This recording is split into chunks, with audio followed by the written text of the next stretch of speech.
Hello നമസ്കാരം, എല്ലാവർക്കും റൈറ്റേഴ്സിലേക്ക് സ്വാഗതം.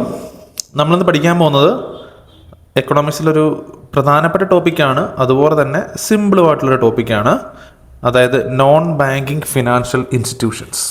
ഓക്കെ, അപ്പോൾ നമുക്ക് ഈ ടോപ്പിക്കായിട്ട് ബന്ധപ്പെട്ടിട്ടുള്ള ചില MCQs ചെയ്യാം, അതുപോലെ തന്നെ ഇതിനകത്തിലെ ഇമ്പോർട്ടൻ്റ് ഭാഗങ്ങൾ നമുക്ക് എക്സ്പ്ലെയിൻ ചെയ്യാം. ഓക്കെ, അപ്പം ഒരിക്കൽ കൂടി എല്ലാവർക്കും സ്വാഗതം. നിങ്ങൾക്ക് ഞാൻ ആദ്യം ചോദ്യം ജസ്റ്റ് ഒന്ന് കാണിച്ചിട്ട് നമുക്ക് ഡീറ്റെയിലിങ്ങിലേക്ക് പോകാം. ഒന്നാമത്തെ ചോദ്യം ഇതാണ്: ബാങ്ക് ഇതര ധനകാര്യ സ്ഥാപനങ്ങളെക്കുറിച്ചുള്ള ശരിയായ പ്രസ്താവന ഏതാണ്? ഓക്കെ, ബാങ്ക് ഇതര എന്ന് പറയുമ്പം നോൺ ബാങ്കിങ് എന്നാണ് ഇംഗ്ലീഷിൽ. ഓക്കെ, നോൺ ബാങ്കിങ് സ്ഥാപനങ്ങളെക്കുറിച്ചുള്ള ശരിയായ പ്രസ്താവന ഓപ്ഷൻ എ നോക്കിക്കോളൂ. ബാങ്കിൻ്റെ എല്ലാ സേവനങ്ങളും പ്രവർത്തിക്കുന്ന സ്ഥാപനങ്ങളാണ്, അതായത് ബാങ്കിൻ്റെ എല്ലാ സേവനങ്ങളും ലഭ്യമാകുന്ന സ്ഥാപനങ്ങളാണ് ബാങ്ക് ഇതര ധനകാര്യ സ്ഥാപനങ്ങൾ. ഓപ്ഷൻ ബി, നിക്ഷേപങ്ങൾ സ്വീകരിക്കുകയും വായ്പകൾ നൽകുകയും ചെയ്യുന്ന ബാങ്ക് അല്ലാത്ത സ്ഥാപനങ്ങളാണ്. ഓപ്ഷൻ സി, ബാങ്കിൻ്റെ നിയന്ത്രണത്തിൽ മാത്രം പ്രവർത്തിക്കുന്ന സ്ഥാപനങ്ങളാണ്. ആൻഡ് ഓപ്ഷൻ ഡി, സർക്കാർ വക സ്ഥാപനങ്ങൾ മാത്രമാണ് NBFC അല്ലെന്നുണ്ടെങ്കിൽ NBFI എന്ന് നമുക്ക് പറയാം, non banking financial institutions. Okay, അപ്പം നമുക്ക് ഇതിൻ്റെ ഉത്തരത്തിലേക്ക് വരുന്നതിന് മുമ്പ് നമുക്ക് ചെറിയൊരു എക്സ്പ്ലനേഷനിലേക്ക് നമുക്ക് പോകാം. ഓക്കെ, അതായത് നമ്മൾ ഇന്ത്യയിൽ നമ്മുടെ ഫിനാൻഷ്യൽ ഇൻസ്റ്റിറ്റ്യൂഷൻസിനെ, അതായത് FI ഞാനിവിടെ ചുരുക്കത്തിൽ എഴുതാം, അതായത് ധനകാര്യ സ്ഥാപനങ്ങളെ പ്രധാനമായിട്ടും രണ്ടായിട്ട് തരംതിരിച്ചിട്ടുണ്ട്. രണ്ട് കാറ്റഗറി ഉണ്ട്. ഒന്നാമത്തെ കാറ്റഗറി എന്ന് പറയുന്നത് ബാങ്കാണ്, രണ്ടാമത്തെ കാറ്റഗറി എന്ന് പറയുന്നത് നോൺ ബാങ്കാണ്. ഓക്കെ, ഇപ്പോൾ ബാങ്ക്, നോൺ ബാങ്ക്, രണ്ട് എക്സാമ്പിൾ പറഞ്ഞ് ഞാൻ നിങ്ങൾക്ക് ബോധ്യപ്പെടുത്തരാം. ഇപ്പം നമുക്ക് SBI എന്ന് പറയുന്നത് എന്താണ്? ഒരു ബാങ്കാണ് അല്ലേ? അല്ലെങ്കിൽ ഫെഡറൽ ബാങ്ക് എന്ന് പറയുന്നത് എന്താണ്? ഒരു ബാങ്കാണ്. അതേസമയം മുത്തൂറ്റ് നിങ്ങൾ കണ്ടിട്ടുണ്ടോ?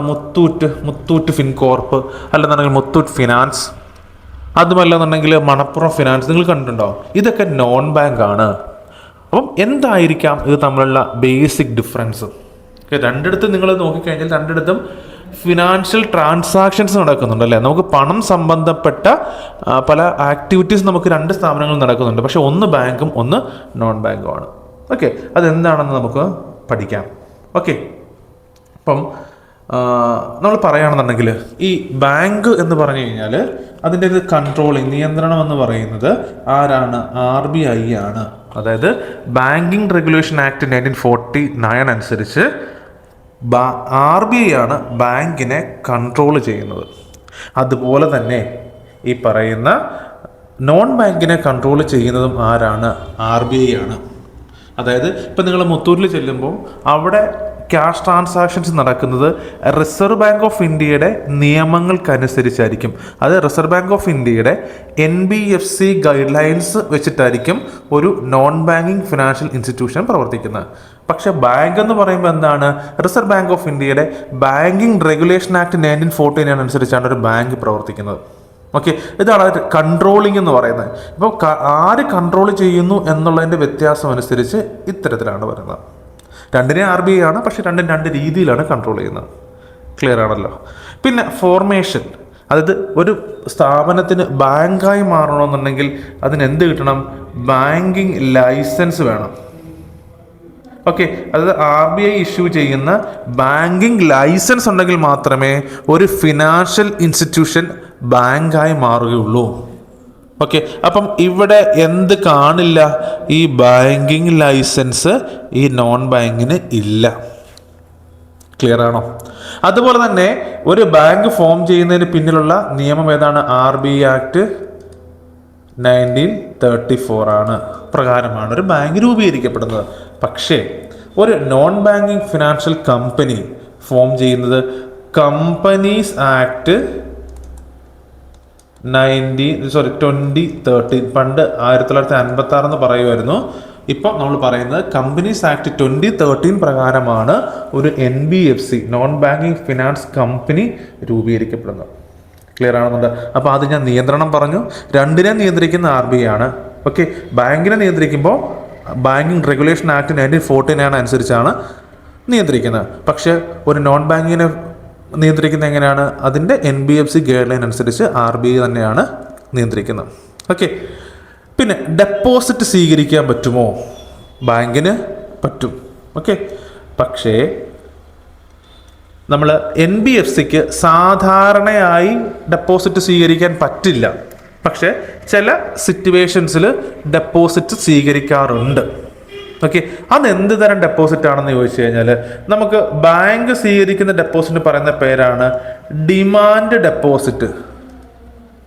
ഓക്കെ, നമുക്ക് ബാങ്കിൽ ഡെപ്പോസിറ്റ് ഇട്ട് കഴിഞ്ഞാൽ നമുക്ക് നമ്മളുടെ ആവശ്യാനുസരണം നമുക്ക് പിൻവലിക്കാൻ കഴിയും. അതാണ് ഡിമാൻഡ് ഡെപ്പോസിറ്റ് എന്ന് പറയുന്നത്. അത് ഒരു ബാങ്ക് സ്വീകരിക്കുന്നുണ്ട്.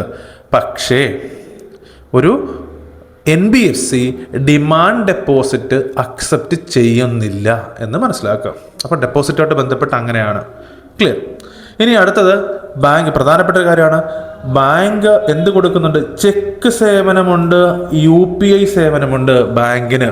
പക്ഷേ ഒരു നോൺ ബാങ്കിന് എന്തില്ല? ചെക്കും ഇല്ല, UPIയും ഇല്ല. ക്ലിയർ ആണെന്നുണ്ടോ? ചെക്കുമില്ല, UPIയും ഇല്ല. നിങ്ങൾ നോക്കിയാൽ നിങ്ങളിപ്പോൾ മുത്തൂറ്റി ചെന്നിട്ട് ചെക്ക് ചോദിച്ച് ചെക്ക് ഉണ്ടോ? ഇല്ല, അവിടെ ചെക്കില്ല. അവിടെ UPI ഫെസിലിറ്റി ഉണ്ടോ എന്ന് ചോദിച്ചാൽ UPIയും ഇല്ല. പക്ഷെ ഇതുമില്ല, ആര് തരുന്നുണ്ട്? ബാങ്ക് തരുന്നുണ്ട്. അതുപോലെ തന്നെ CRR SLR നമ്മൾ പഠിച്ചു, മുൻ ക്ലാസ്സിൽ നമ്മൾ പഠിച്ചിട്ടുണ്ടായിരുന്നു. നമ്മൾ ഇതിന് മുമ്പുള്ള മോണിറ്ററി പോളിസി ക്ലാസ്സിൽ നമ്മൾ പറഞ്ഞിട്ടുണ്ടായിരുന്നു. CRR cash reserve ratio, SLR statutory liquidity ratio.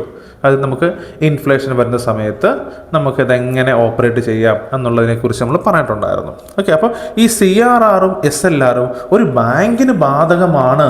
Bank അത് അനുസരിച്ചേ പറ്റൂ. CRR വേണമെന്ന് RBI പറഞ്ഞാൽ അത് ബാങ്ക് അനുസരിച്ചേ പറ്റൂ. പക്ഷേ അങ്ങനൊരു ഫെസിലിറ്റി എന്തിനില്ല? നോൺ ബാങ്കിങ്ങിന് ഇല്ല. മുത്തൂറ്റിന് ഇല്ല, CRRഉം ഇല്ല, SLRഉം ഇല്ല. ഓക്കെ, പിന്നെന്താണ് പ്രധാന പ്രവർത്തനം? എന്താണ്? ഡെപ്പോസിറ്റ് സ്വീകരിക്കുന്നുണ്ട്, വായ്പ കൊടുക്കുന്നുണ്ട്. ഇവിടെയും അത് തന്നെയാണ്. വായ്പയുണ്ട്, നിക്ഷേപങ്ങളും ഉണ്ട്. ഓക്കെ, അവരുടെ സെക്യൂരിറ്റീസിൽ നമുക്ക് നിക്ഷേപിക്കാൻ പറ്റും, ഇൻവെസ്റ്റ് ചെയ്യാനുള്ള ഓപ്ഷനുണ്ട്. ബാങ്കിനെ സംബന്ധിച്ച് എന്താണ്? ഡെപ്പോസിറ്റും വായ്പയും കൊടുക്കുക എന്നുള്ളതാണ് പ്രധാനം. ഓക്കെ, നമുക്ക് എക്സാമ്പിൾസ് നോക്കുകയാണെന്നുണ്ടെങ്കിൽ SBI ഒരു ബാങ്കാണ്, HDFC ഒരു ബാങ്കാണ്. ഇനി നോൺ ബാങ്ക് ഏതൊക്കെയാണെന്ന് ചോദിച്ചു കഴിഞ്ഞാൽ മുത്തൂറ്റ് ഫിനാൻസ് ഒരു നോൺ ബാങ്കാണ്. ബജാജ് ഫിനാൻസ് അതൊരു നോൺ ബാങ്കാണ്. ഓക്കെ, ഇപ്പോൾ ബജാജ് ബാങ്കിങ് എന്ന് പറയുന്ന ഒരു ലൈസൻസ് ഒക്കെ എത്തിയിട്ടുണ്ട് ബാങ്കിൻ്റെ, അതായത് ബജാജ് ബാങ്കായി മാറിയിട്ടുണ്ട്. അപ്പം ഇത്രയാണ് ബാങ്കും നോൺ ബാങ്ക് എന്ന് പറയുന്നത്. ക്ലിയർ ആവുന്നുണ്ടോ? അപ്പോൾ നമ്മൾ മലയാളത്തിൽ പറയുകയാണെന്നുണ്ടെങ്കിൽ ബാങ്ക് ഇതര ധനകാര്യ സ്ഥാപനങ്ങൾ, ബാങ്ക്, ഇങ്ങനെ രണ്ട് തരത്തിൽ തരംതിരിക്കപ്പെട്ടിട്ടുണ്ട്. നമുക്കിനി ചോദ്യത്തിലേക്ക് വരാം. ഇനി നോക്കാം, ബാങ്ക് ഇതര ധനകാര്യ സ്ഥാപനങ്ങളെക്കുറിച്ചുള്ള ശരിയായ പ്രസ്താവന ഏതെന്ന് ചോദിച്ചു കഴിഞ്ഞാൽ ഏതാണ്? നിക്ഷേപങ്ങൾ സ്വീകരിക്കുകയും വായ്പകൾ നൽകുകയും ചെയ്യുന്ന ബാങ്ക് അല്ലാത്ത സ്ഥാപനങ്ങളാണ് എന്തെന്ന് പറയുന്നത്? ബാങ്ക് ഇതര ധനകാര്യ സ്ഥാപനം എന്ന് പറയുന്നത്. നിങ്ങൾക്ക് ഒരു മുത്തൂറ്റിൽ പോയിട്ട് പണം ഡെപ്പോസിറ്റ് ചെയ്യാൻ പറ്റും, പക്ഷെ അതെപ്പോൾ വിഡ്രോ ചെയ്യുക എന്നുള്ളതിനെക്കുറിച്ചൊരു അങ്ങനെ ഒരു ഡിമാൻഡ് ഡെപ്പോസിറ്റ് എന്ന് പറയുന്ന സൗകര്യം ഇല്ല എന്ന് മനസ്സിലാക്കാം. ഓക്കെ, NBFCകൾ ധനകാര്യ പ്രവർത്തനങ്ങൾ ഏർപ്പെടുന്ന സ്ഥാപനങ്ങളാണ്. എന്നാൽ ബാങ്കുകൾ നൽകുന്ന എല്ലാ സേവനങ്ങളും നൽകുന്നില്ല. SCERT പുസ്തകത്തിൽ പറയുന്നതനുസരിച്ച് ഇവയുടെ പ്രധാന പ്രവർത്തനങ്ങൾ നിക്ഷേപങ്ങൾ സ്വീകരിക്കൽ കൂടാതെ വായ്പകൾ നൽകൽ എന്നിവയാണ്. ഇത്രേ ഉള്ളൂ ഇതിനകത്തിലെ പ്രധാന പ്രവർത്തനം എന്ന് പറയുന്നത്.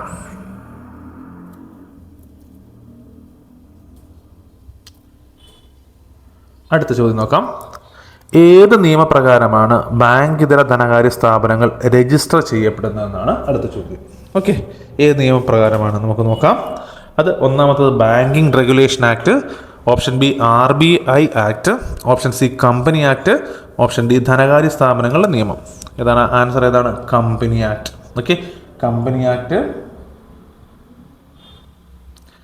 2013. കമ്പനി ആക്ട് 2013 പ്രകാരമാണ് എന്ത് രൂപീകരിക്കപ്പെടുന്നത്? ഒരു NBFC അല്ലെന്നുണ്ടെങ്കിൽ ഒരു ബാങ്ക് ഇതര ധനകാര്യ സ്ഥാപനം രജിസ്റ്റർ ചെയ്യപ്പെടുന്നത്.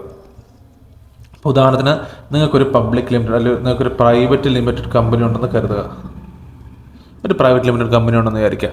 ഇതിനെ നമ്മൾ 2013 നിയമം അനുസരിച്ച് 2013 കമ്പനീസ് ആക്ട് അനുസരിച്ച് രജിസ്റ്റർ ചെയ്തതിന് ശേഷം എന്തായിട്ട് മാറുന്നു? ഇതൊരു NBFC ആയിട്ട് മാറുന്നു. നിങ്ങൾക്കൊരു ധനകാര്യ സ്ഥാപനമുണ്ട്, ആ ധനകാര്യ സ്ഥാപനത്തെ നമുക്ക് 2013 കമ്പനീസ് ആക്ട് പ്രകാരം രജിസ്റ്റർ ചെയ്ത് കഴിഞ്ഞാൽ അത് എന്തായി മാറും? ഒരു NBFC ആയിട്ട് മാറും. ഇത് പിന്നീട് മിനിസ്ട്രി ഓഫ് കോർപ്പറേറ്റ് അഫയേഴ്സിൽ രജിസ്റ്റർ ചെയ്താൽ മതി. അപ്പം എന്തായിട്ട് മാറി? അതൊരു NBFC ആയിട്ട് മാറി. ഇതാണ് ഒരു ഫിനാൻസ് ഇൻസ്റ്റിറ്റ്യൂഷൻ ഒരു നോൺ ബാങ്കിങ് ഫിനാൻസ് കമ്പനിയായിട്ട് മാറുന്നതിൻ്റെ പ്രൊസീജിയർ ഇതാണ്. ഓക്കെ. പിന്നെന്ന് വെച്ച് കഴിഞ്ഞാൽ ഇനിയിപ്പോൾ NBFC ആയിട്ട് പ്രവർത്തിക്കുന്നു, കുറേ നാളിന് ശേഷം അതിന് RBI ഒരു ബാങ്കിങ് ലൈസൻസ് കൂടെ കൊടുത്തു കഴിഞ്ഞാൽ എന്തായിട്ട് മാറും? ആ സ്ഥാപനം ഒരു ബാങ്കായിട്ട് മാറും. മനസ്സിലാവുന്നുണ്ടോ? അപ്പം ഇത്രേ ഉള്ളൂ പോയിന്റ്. കമ്പനി ആക്ട് 2013 പ്രകാരമാണ് എന്ത് രജിസ്റ്റർ ചെയ്യപ്പെടുന്നത്? ഒരു ബാങ്ക് ഇതര ധനകാര്യ സ്ഥാപനങ്ങൾ രജിസ്റ്റർ ചെയ്യപ്പെടുന്നത്. ഓക്കെ, അടുത്ത് നോക്കാം. താഴെ പറയുന്നവയിൽ എന്താണ് മ്യൂച്വൽ ഫണ്ടിൻ്റെ പ്രധാനപ്പെട്ട നേട്ടം എന്ന് പറയുന്നത്? ഓക്കെ, അപ്പം നമുക്ക് ഇവിടെ NBFCയെ കുറിച്ച് പഠിക്കുമ്പോൾ, നോൺ ബാങ്കിങ് ഫിനാൻസ് കമ്പനിയെക്കുറിച്ച് പഠിക്കുമ്പോൾ നമ്മൾ അതിൻ്റെ കുറച്ച് പ്രധാനപ്പെട്ട ഇൻസ്റ്റിറ്റ്യൂഷൻസ് നമ്മൾ മനസ്സിലാക്കി പോകണം. ഒന്നെന്ന് പറയുന്നത് നോൺ ബാങ്കിങ് ഫിനാൻസ് കമ്പനി ഒരു ബാങ്ക് ഇതര ധനകാര്യ സ്ഥാപനമാണ്. നമ്മൾ മുമ്പ് പറഞ്ഞ പോലെ മുത്തൂറ്റ്, ബജാജ് ഫിനാൻസ് പോലുള്ള സ്ഥാപനങ്ങൾ ഒരു നോൺ ബാങ്കിങ് ഫിനാൻസ് കമ്പനിയാണ്. പിന്നെന്ന് പറയുന്നത് മ്യൂച്വൽ ഫണ്ട് ഓർഗനൈസേഷൻ എന്ന് പറയുന്ന ഒരു നോൺ ബാങ്കിങ് കമ്പനിയാണ്, അല്ലെങ്കിൽ നോൺ ബാങ്കിങ് ഫിനാൻഷ്യൽ ഇൻസ്റ്റിറ്റ്യൂഷനാണ്. പിന്നെ നമ്മൾ ഇൻഷുറൻസ് കമ്പനീസ് എന്ന് പറയുന്നത് എന്താണ്? ഒരു നോൺ ബാങ്കിങ് ഫിനാൻസ് ഇൻസ്റ്റിറ്റ്യൂഷനാണ്. ഓക്കെ, ഇതാണ് പ്രധാനപ്പെട്ട. പിന്നെ അതുപോലെ നമ്മൾ സെക്യൂരിറ്റീസൊക്കെ നമ്മൾ പ്രവർത്തിക്കുന്ന സ്ഥാപനങ്ങൾ, ഇതൊക്കെ നമുക്ക് പറഞ്ഞു കഴിഞ്ഞാൽ എന്താണ്? രാജ്യത്തെ പ്രധാനപ്പെട്ട നോൺ ബാങ്കിങ് അല്ലെങ്കിൽ ബാങ്കിങ് ഇതര ധനകാര്യ സ്ഥാപനങ്ങളാണ് ഈ പറഞ്ഞതല്ല. ഓക്കെ, നമുക്കിനി അടുത്ത ചോദ്യത്തിലേക്ക് പോകാം. അപ്പം ഇതിനകത്ത് മ്യൂച്വൽ ഫണ്ട് എന്ന് പറയുന്നത് എന്താണ്? ഒരു നോൺ ബാങ്കിങ് ആണ്, അല്ലേ? ഒരു ബാങ്ക് ഇതര ധനകാര്യ സ്ഥാപനമാണ് മ്യൂച്വൽ ഫണ്ട് എന്ന് പറയുന്നത്. അപ്പം മ്യൂച്വൽ ഫണ്ടുമായിട്ട് ബന്ധപ്പെട്ട ഒരു ചോദ്യം നമുക്ക് നോക്കാം. താഴെ പറയുന്നവയിൽ ഏതാണ് മ്യൂച്വൽ ഫണ്ടിൻ്റെ പ്രധാനപ്പെട്ട നേട്ടം? ഇതാണ് ചോദിച്ചിരിക്കുന്നത്. ഓക്കെ, നോക്കാം. Option A currency printing, option B diversification of investment, and option C direct issue of government bonds, and option D fixed deposit interest relieve. ഈ പറയുന്നതിനകത്ത് എന്താണ് മറ്റ് ധനകാര്യ സ്ഥാപനങ്ങളെ അപേക്ഷിച്ച് മ്യൂച്വൽ ഫണ്ട് എന്ന് പറയുന്ന സ്ഥാപനത്തിന്, അല്ലെങ്കിൽ മ്യൂച്വൽ ഫണ്ട് ഫിനാൻഷ്യൽ ഇൻസ്റ്റിറ്റ്യൂഷൻസിൻ്റെ പ്രത്യേകത എന്തെന്നാണ് ചോദ്യം. ഓക്കെ, നമ്മളുടെ ആൻസർ എന്താണ്? Diversification of investment. നമുക്ക് ഇൻവെസ്റ്റ്മെൻറ്റുകൾ ഡൈവേഴ്സിഫൈഡ് ആയിട്ട് നമുക്ക് ചെയ്യാൻ പറ്റും മ്യൂച്വൽ ഫണ്ടുകൾ. അതാണ് മ്യൂച്വൽ ഫണ്ടിൻ്റെ പ്രധാനപ്പെട്ട ഗുണം എന്ന് പറയുന്നത്. ഓക്കെ, അപ്പോൾ നമുക്ക് എന്താണ് മ്യൂച്വൽ ഫണ്ടിൻ്റെ പ്രവർത്തനം എങ്ങനെയാണ്, എന്തുകൊണ്ടാണ് മ്യൂച്വൽ ഫണ്ട് എന്ന് പറയുന്നത് ഒരു ഇൻവെസ്റ്റ്മെൻറ്റിൻ്റെ ഡൈവേഴ്സിഫിക്കേഷനെ എൻഹാൻസ് ചെയ്യുന്നു എന്ന് പറയുന്നതിൻ്റെ റീസൺസ് ഒക്കെ നമുക്കൊന്ന് പരിശോധിച്ച് നോക്കാം. ഓക്കെ, അപ്പോൾ നമുക്ക് ആദ്യം മ്യൂച്വൽ ഫണ്ട് എന്ന് പറഞ്ഞാൽ എന്താണെന്ന് നമുക്ക് നോക്കാം. മ്യൂച്വൽ ഫണ്ട് എന്ന് പറഞ്ഞാൽ നിരവധി നിക്ഷേപകരിൽ നിന്ന് പണം ശേഖരിച്ച് വിവിധ ഓഹരികളിലും ബോണ്ടുകളിലും മറ്റ് ആസ്തികളിലും നിക്ഷേപിക്കുന്ന സംവിധാനമാണ് മ്യൂച്വൽ ഫണ്ട് എന്ന് പറയുന്നത്.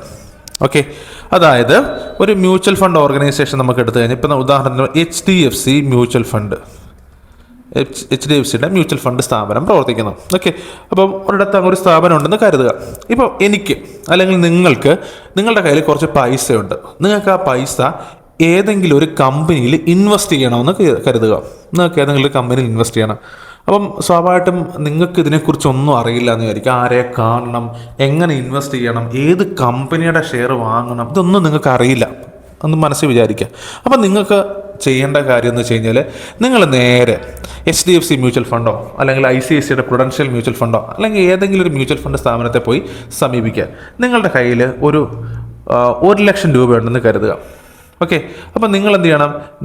ഇപ്പോൾ നിങ്ങൾ A എന്ന് പറയുന്ന വ്യക്തിയാണെന്ന് വെച്ചാൽ നിങ്ങളുടെ കയ്യിലുള്ള 1 ലക്ഷം രൂപ എന്ത് ചെയ്യുന്നു? HDFCയുടെ മ്യൂച്വൽ ഫണ്ടിലേക്ക് നിങ്ങൾ കൊടുക്കും. എന്നിട്ട് പറയുകയാണ്, മ്യൂച്വൽ ഫണ്ടിനകത്ത് എനിക്ക് താല്പര്യമുണ്ട് എന്നും പറഞ്ഞ് നിങ്ങൾ 1 ലക്ഷം രൂപ കൊടുക്കുന്നു. ഓക്കെ, അപ്പോൾ നിങ്ങളുടെ ഈ 1 ലക്ഷം രൂപ ഈ മ്യൂച്വൽ ഫണ്ട് ഈ 10,000 രൂപ വിലയുള്ള 10 യൂണിറ്റുകളാക്കും. ഓക്കെ, 10 യൂണിറ്റ് ആക്കിയിട്ട് എന്ത് ചെയ്യുന്നു? ഇപ്പോൾ ഒരു റിലയൻസ് പോലെ ഒരു ബിഗ് കമ്പനിയിൽ ഇൻവെസ്റ്റ് ചെയ്യുന്നു. ഉദാഹരണമാണ് പറയുന്നത്, ഈ കമ്പനിയുടെ പേര് ഞാൻ ഉദാഹരണമായിട്ട് പറയാം. അപ്പോൾ നിങ്ങൾ 1 ലക്ഷം രൂപ കൊടുത്തു. ആ 1 ലക്ഷം രൂപ നിങ്ങളുടെ നിന്ന് വാങ്ങിച്ചിട്ട് ആ 1 ലക്ഷത്തിനെ 10 യൂണിറ്റുകളാക്കിയിട്ട് റിലയൻസിൻ്റെയോ അല്ലെങ്കിൽ വേറെ ഏതെങ്കിലും അങ്ങനെ പല കമ്പനികളിലായിട്ട് 10 യൂണിറ്റ് ആക്കിയിട്ട് എന്ത് ചെയ്യുന്നു? 10 10 ഷെയറുകൾ, 10 കമ്പനിയുടെ 10 ഷെയറായിട്ട് വാങ്ങുന്നു. അപ്പം നിങ്ങളുടെ ഇൻവെസ്റ്റ്മെൻറ്റ് എങ്ങോട്ടേക്ക് പോയി? നിങ്ങളുടെ ഈ 1 ലക്ഷം രൂപ ഇൻവെസ്റ്റ്മെൻറ്റ് ചിലപ്പോൾ റിലയൻസിൽ പോയി കാണും, അല്ലെങ്കിൽ TCS IT കമ്പനിയിൽ പോയിട്ടുണ്ടാവും. ഇങ്ങനെ പല സെക്ഷനിലേക്ക് നിങ്ങളുടെ ഇൻകം പോവുകയാണ് ചെയ്യുന്നത്. അപ്പോൾ നിങ്ങൾ ഡൈവേഴ്സിഫൈഡ് ആയിട്ടുള്ള ബിസിനസ്സിലേക്കാണ് നിങ്ങൾ ഇൻവെസ്റ്റ് ചെയ്യുന്നത്. മനസ്സിലാകുന്നുണ്ടോ? അതുപോലെ മറ്റൊരാളുടെ നിന്ന് മേടിക്കാറുണ്ട്, B എന്ന് പറയുന്ന വ്യക്തിയുടെ നിന്ന് മേടിക്കാറുണ്ട്. അതും ഇതുപോലെ തന്നെ പല കമ്പനികളിലേക്ക് ഇൻവെസ്റ്റ് ചെയ്യുന്നു. ഈ കമ്പനികളെല്ലാം പ്രോഫിറ്റ് ആവുന്ന സമയത്ത് അതിൻ്റെ ഒരു പെർസെൻറ്റേജ് ഓഫ് പ്രോഫിറ്റ് എന്ത് ചെയ്യുന്നു? അത് നിങ്ങൾക്ക് ലഭിക്കും. ഇപ്പോൾ ചിലപ്പോൾ നിങ്ങൾ 10,000 രൂപ ഇൻവെസ്റ്റ് ചെയ്തപ്പോൾ അതിനകത്ത് ചിലപ്പോൾ 100 രൂപ അല്ലെങ്കിൽ 1000 രൂപയായിരിക്കും പ്രോഫിറ്റ് എന്ന് വിചാരിക്കുക. ആ 1000 രൂപ നിങ്ങൾക്ക് ഇവിടെ കിട്ടും, ഒരു കമ്പനിയുടെ മാത്രം. അതുപോലെ അടുത്ത കമ്പനിയുടെയും കിട്ടും. അപ്പോൾ അങ്ങനെ നിങ്ങൾക്ക് പ്രോഫിറ്റ് ഈ മ്യൂച്വൽ ഫണ്ട് സ്ഥാപനം നിങ്ങൾക്ക് ഷെയർ ചെയ്ത് തരും. മനസ്സിലാകുന്നുണ്ടോ? ചിലപ്പം നിങ്ങൾക്ക് ഈ ഇൻവെസ്റ്റ്മെൻറ്റ് ചെയ്ത് നിങ്ങളെ ഹെൽപ്പ് ചെയ്യുന്നതിൻ്റെ ഒരു ഫീസോ ഒരു സർവീസ് ചാർജോ നിങ്ങൾ ഇവർക്ക് കൊടുക്കേണ്ടതായിട്ട് വരും, ഈ HDFC മ്യൂച്വൽ ഫണ്ടിന് കൊടുക്കേണ്ടതായിട്ട് വരും. ഓക്കെ, ഇങ്ങനെയാണ് മ്യൂച്വൽ ഫണ്ട് പ്രവർത്തിക്കുന്നത്. ഇതാണ് മ്യൂച്വൽ ഫണ്ടിൻ്റെ പ്രവർത്തനം എന്ന് പറയുന്നത്. ഓക്കെ, അപ്പോൾ ഇതിനകത്ത് ഇപ്പോൾ റിലയൻസിൽ നിങ്ങൾ ഇൻവെസ്റ്റ് ചെയ്തു, TCSൽ ചെയ്തു, മഹീന്ദ്രയിൽ ചെയ്തു, ഇങ്ങനെ പല സ്ഥലങ്ങളിലെല്ലാം നിങ്ങൾ ഇൻവെസ്റ്റ് ചെയ്യുന്നുണ്ട്. ഇതിനകത്ത് ഏതെങ്കിലും ഒരെണ്ണം പരാജയപ്പെട്ട് കഴിഞ്ഞാൽ പേടിക്കേണ്ട, ബാക്കി 9 എണ്ണം ഉണ്ട്, അവിടെ നിങ്ങൾക്ക് പിടിച്ചു കയറാം. മനസ്സിലാകുന്നുണ്ടോ? അതായത് ഒരു നിക്ഷേപം തകർന്നു കഴിഞ്ഞാൽ, ഒരു നിക്ഷേപം നഷ്ടപ്പെട്ടു കഴിഞ്ഞാൽ മറ്റൊന്നിലൂടെ നമുക്കത് നികത്താൻ പറ്റും. ക്ലിയർ ആകുന്നുണ്ടോ? ഇതാണ് മ്യൂച്വൽ ഫണ്ട് എന്ന് പറഞ്ഞു കഴിഞ്ഞാൽ. ഓക്കെ, പ്രധാനപ്പെട്ട മ്യൂച്വൽ ഫണ്ട് സ്ഥാപനങ്ങൾ നോക്കിയേ. SBIയുടെ മ്യൂച്വൽ ഫണ്ടുണ്ട്, HDFCയുടെ മ്യൂച്വൽ ഫണ്ടുണ്ട്, ICICI പ്രൊഡൻഷ്യൽ മ്യൂച്വൽ ഫണ്ടുണ്ട്. ഇതെല്ലാം പ്രധാനപ്പെട്ട മ്യൂച്വൽ ഫണ്ട് സ്ഥാപനങ്ങളാണ്. മനസ്സിലാവുന്നുണ്ട്? ഇതാണ് മ്യൂച്വൽ ഫണ്ട്. ഓക്കെ, നമുക്കിനി ആ മ്യൂച്വൽ ഫണ്ട് ഡൈവേഴ്സിഫിക്കേഷൻ എങ്ങനെയാണ് വരുന്നത് നമുക്ക് നോക്കാം. ചിലപ്പം ഇൻ കേസ് നിങ്ങൾക്ക് എക്സാമിന് ചോദിക്കുകയാണ്, എങ്ങനെയാണ് ഈ പറയുന്ന, അല്ലെങ്കിൽ ഡൈവേഴ്സിഫിക്കേഷൻ എന്ന് പറയുന്നത് ഏത് ഫിനാൻഷ്യൽ ഇൻസ്റ്റിറ്റ്യൂഷൻ്റെ പ്രധാനപ്പെട്ട ഫാക്ടറാണെന്നൊക്കെ ചോദിച്ചു കഴിഞ്ഞാൽ നമുക്കൊരു ഐഡിയ മനസ്സിലുണ്ടാവണം. ഓക്കെ, നമുക്ക് നോക്കുകയാണെന്നുണ്ടെങ്കിൽ ഇപ്പം നിങ്ങളൊരു 10,000 രൂപ നിങ്ങൾ മ്യൂച്വൽ ഫണ്ടിൽ ഇൻവെസ്റ്റ് ചെയ്യുകയാണ്.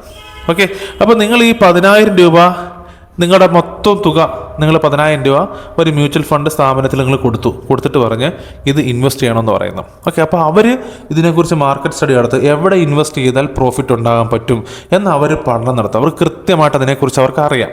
അപ്പോൾ അവർ പഠനം നടത്തിയിട്ട് പറയും, സാർ നിങ്ങളുടെ 3,000 രൂപ ഇൻഫോസിസിൽ ഇട്ടോളൂ. ഓക്കെ, നിങ്ങളുടെ 2,000 രൂപ റിലയൻസിൽ ഇട്ടോളൂ. നിങ്ങളുടെ 2,000 രൂപ വീണ്ടും HDFC ബാങ്കിൻ്റെ ഒരു ഷെയർ നിങ്ങൾ വാങ്ങിച്ചോളൂ. 1,500 രൂപ മാരുതി സുസുക്കിയിൽ ഇട്ടോളൂ. പിന്നെ ബാക്കി വരുന്ന 1,500 രൂപ ടാറ്റ സ്റ്റീലിനും കിട്ടും. അപ്പം എത്രയായി? 3 2 5 2 7 7 3 10 10,000 രൂപ. അപ്പോൾ ഓൾമോസ്റ്റ് 1 2 3 4 5 സെക്ഷൻ 5 കമ്പനീസിൽ നിങ്ങൾ ഇൻവെസ്റ്റ് ചെയ്ത് നിങ്ങളുടെ 10,000 രൂപ വെച്ചിട്ട്. ക്ലിയർ ആണല്ലോ? അപ്പോൾ ഇതിനകത്ത് ഇപ്പം ചിലപ്പം ഇൻഫോസിസ് ഭയങ്കരമായ നഷ്ടത്തിലാണ് പോകുന്നതെന്ന് വിചാരിച്ചു. ഇൻഫോസിസ് നഷ്ടത്തിലാണ് പോയിക്കൊണ്ടിരിക്കുന്നതെന്ന് കരുതുക. കുഴപ്പമില്ല, പേടിക്കേണ്ട, നിങ്ങൾക്ക് ബാക്കിയുള്ളതുണ്ടല്ലോ. ആ ബാക്കിയുള്ള കമ്പനീസ് വെച്ച് എന്ത് ചെയ്യാൻ പറ്റും? നിങ്ങൾ വലിയ നഷ്ടമില്ല, പിടിച്ചു നീക്കാൻ പറ്റും. ഇതാണ് ഡൈവേഴ്സിഫിക്കേഷൻ. മ്യൂച്വൽ ഫണ്ട് ഡൈവേഴ്സിഫിക്കേഷൻ എന്ന് പറയുന്നത് ഇതാണ്. ഒരു ഡൈവേഴ്സിഫൈഡ് ആയിട്ടുള്ള സെക്ടേഴ്സിലേക്ക് നിങ്ങൾക്ക് ഇൻവെസ്റ്റ് ചെയ്യാനുള്ള ഓപ്ഷൻ ഉണ്ട്. അതാണ് മ്യൂച്വൽ ഫണ്ട്. ക്ലിയർ? അടുത്ത് നോക്കാം. താഴെ പറയുന്നവയിൽ പൊതുമേഖലയിൽ പ്രവർത്തിക്കുന്ന, പബ്ലിക് സെക്ടറിൽ പ്രവർത്തിക്കുന്ന മ്യൂച്വൽ ഫണ്ട് ഏതാണെന്നാണ് ചോദ്യം. Option A KSFE, option B UTI അതായത് unit trust of India, and option C Axis mutual fund, and 4ാമത്തത് HDFC മ്യൂച്വൽ ഫണ്ട്. ഓക്കെ, നമുക്ക് പൊതുമേഖല ചോദിച്ചിരിക്കുന്നത് പബ്ലിക്കിൻ്റെ. ഇപ്പം നോക്കുമ്പോൾ ഈ ആക്സിസ് ബാങ്ക് ആയാലും HDFC ബാങ്ക് ആണെങ്കിലും ICICI ആണെങ്കിലും ഒക്കെ, അല്ലെങ്കിൽ കാത്തലിക് സിറിയൻ ബാങ്ക് ആണെങ്കിലും ശരി, ഇതെല്ലാം എന്താണ്? ഇതെല്ലാം പ്രൈവറ്റ് ബാങ്കുകളാണ്. ഓക്കെ, അപ്പോൾ അതുകൊണ്ട് തന്നെ അവരുടെ പ്രൈവറ്റ് ഇൻസ്റ്റിറ്റ്യൂഷനാണ്. അപ്പോൾ അവരുടെ മ്യൂച്വൽ ഫണ്ട് സ്ഥാപനം എന്താണ്? പ്രൈവറ്റ് ആയിരിക്കും. അപ്പോൾ നമുക്ക് ഈ സൈഡ് പറയാമല്ലോ, ആക്സിസ് പ്രൈവറ്റാണ്, HDFC പ്രൈവറ്റാണ്. KSFE എന്ന് പറയുന്നത് ഓർത്ത് വെച്ചോളൂ, KSFE ഒരു NBFC ആണ്, മ്യൂച്വൽ ഫണ്ട് അല്ല, ഒരു NBFC ആണ്.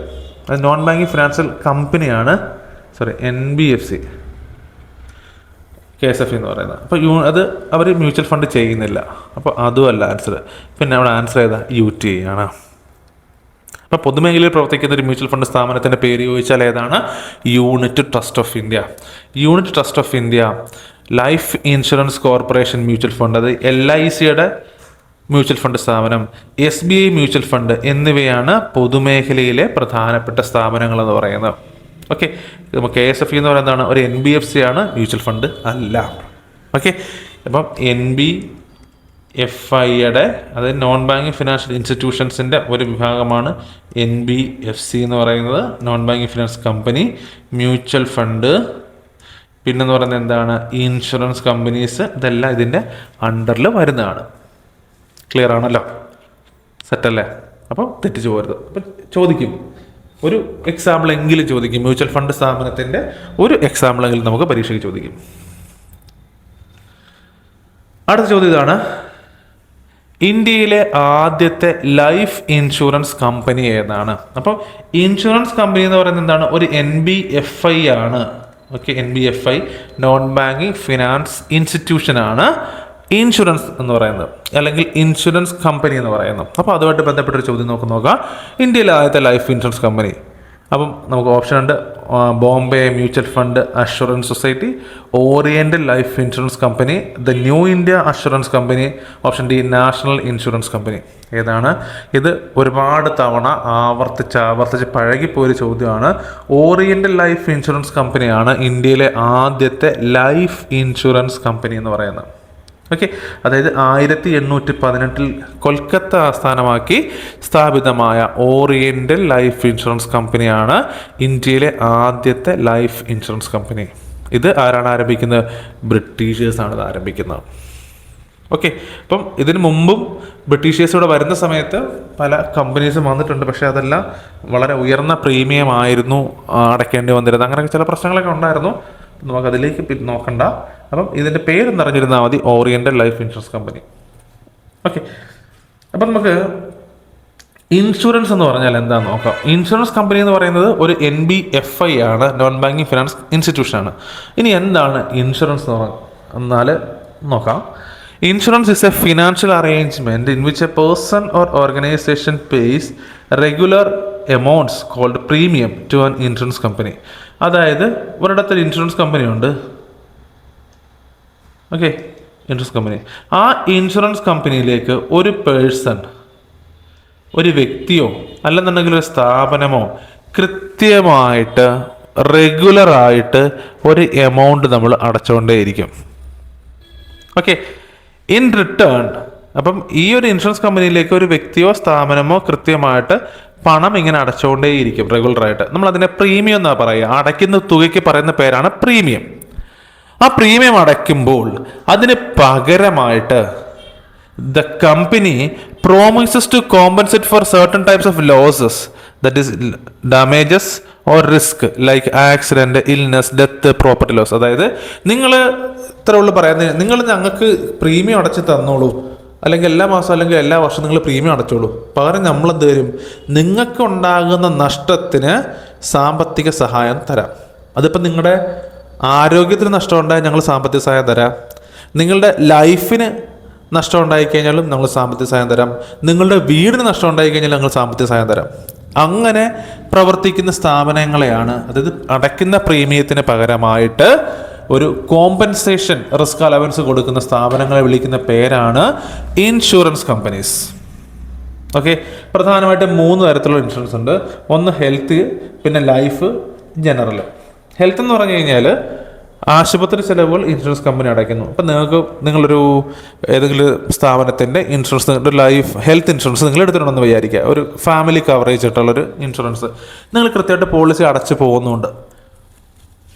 ആ കൂട്ടത്തിൽ നിങ്ങൾക്ക് പെട്ടെന്നൊരു ഹെൽത്ത് ഇഷ്യൂ ഉണ്ടാവുകയാണ്, എന്തെങ്കിലും ഒരു അസുഖം ഉണ്ടാകുന്നു, ഹോസ്പിറ്റലൈസ് ചെയ്യപ്പെടുന്നു, ചിലപ്പോൾ വലിയൊരു തുക നിങ്ങൾക്ക് ബില്ലായിട്ട് വരുന്നു എന്ന് കരുതുക. ആ സമയത്ത് ആ ബിൽ എമൗണ്ട് ആരടയ്ക്കും? ഈ ഇൻഷുറൻസ് കമ്പനി അടച്ചോളും. അത്തരത്തിലുള്ള ഇൻഷുറൻസിന് പറയുന്ന പേരാണ് ഹെൽത്ത് ഇൻഷുറൻസ്. ഓക്കെ, എടുത്തിട്ടില്ലാത്തവർ എടുക്കാൻ ശ്രമിക്കുക. ഓക്കെ, അടുത്താണ് ലൈഫ് ഇൻഷുറൻസ്. നിങ്ങളുടെ ലൈഫ് തന്നെ നിങ്ങൾ ഇൻഷുർ ചെയ്യാൻ പോവാം. അതായത് നിങ്ങളുടെ ലൈഫ് ഇൻഷുർ ചെയ്ത് കഴിഞ്ഞാൽ ആ ലൈഫ് നഷ്ടപ്പെട്ടു പോയാൽ നിങ്ങൾ പേടിക്കേണ്ട, നിങ്ങളുടെ ഫാമിലി സേഫാണ്. കാരണം നിങ്ങൾ മരണപ്പെട്ട് കഴിഞ്ഞാൽ നിങ്ങൾക്ക് ഡെത്ത് ക്ലെയിം ആയിട്ടൊരു എമൗണ്ട് നിങ്ങളുടെ ഫാമിലിക്ക് കിട്ടും. നിങ്ങൾ ആരെയാണോ നോമിനി വെക്കുന്നത് ആ നോമിനിക്ക് ആ എമൗണ്ട് കിട്ടും. ഇനിയിപ്പോൾ നിങ്ങൾ ആക്സിഡൻറ്റിലാണ് മരിക്കുന്നുണ്ടെങ്കിൽ നോർമൽ ഡെത്തിനേക്കാൾ കൂടുതൽ പണമായിരിക്കും കൊടുക്കുക. ഓക്കെ, അപ്പോൾ മരണശേഷം പൈസ കിട്ടണമെന്നുണ്ടെങ്കിൽ നിങ്ങൾ ലൈഫ് ഇൻഷുറൻസ് എടുക്കണം. അപ്പോൾ ലൈഫ് ഇൻഷുറൻസ് എന്ന് പറയുന്നത് ഇപ്പോൾ ഒരു തരത്തിൽ പറഞ്ഞു കഴിഞ്ഞാൽ ഒരു ഇൻവെസ്റ്റ്മെൻറ്റ് പ്ലാനായിട്ട് മാറിയിട്ടുണ്ട്.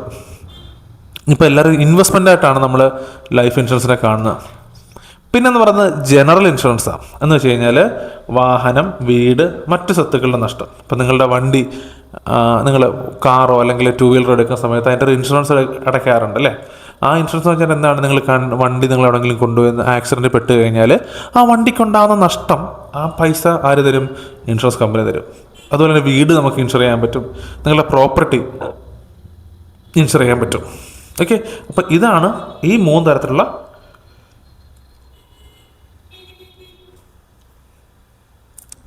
ഓക്കെ. അപ്പോൾ ഈ പ്രധാനപ്പെട്ട ഈ 3 ഇൻഷുറൻസ് ആണ് ഇന്ന് നമുക്ക് നിലവിലുള്ളത്. ഏതൊക്കെയാണ്? ഹെൽത്ത്, ലൈഫ്, അതുപോലെ തന്നെ property, means general insurance. Okay, ഇനി നമുക്ക് റിപ്പീറ്റഡ് ആയിട്ട് ചോദിച്ചിട്ടുള്ള ചില ചോദ്യങ്ങൾ പരിചയപ്പെടാം. ആദ്യ ഇന്ത്യൻ ലൈഫ് ഇൻഷുറൻസ് കമ്പനി, ഇന്ത്യയിലെ ആദ്യത്തെ ലൈഫ് ഇൻഷുറൻസ് കമ്പനി അല്ല, ആദ്യത്തെ ഇന്ത്യൻ കമ്പനി എന്ന് ചോദിച്ചു കഴിഞ്ഞാൽ ഏതാണ്? അത് നമ്മൾ ആദ്യത്തെ ലൈഫ് ഇൻഷുറൻസ് കമ്പനി, ഇന്ത്യയിലെ ആദ്യത്തെ ലൈഫ് ഇൻഷുറൻസ് കമ്പനി ഓറിയന്റിലാന്ന് നമ്മൾ പറഞ്ഞു. ഇന്ത്യൻ എന്ന് ചോദിച്ചു കഴിഞ്ഞാൽ അത് ബോംബെ മ്യൂച്വൽ ഫണ്ട് അഷുറൻസ് സൊസൈറ്റിയാണ്.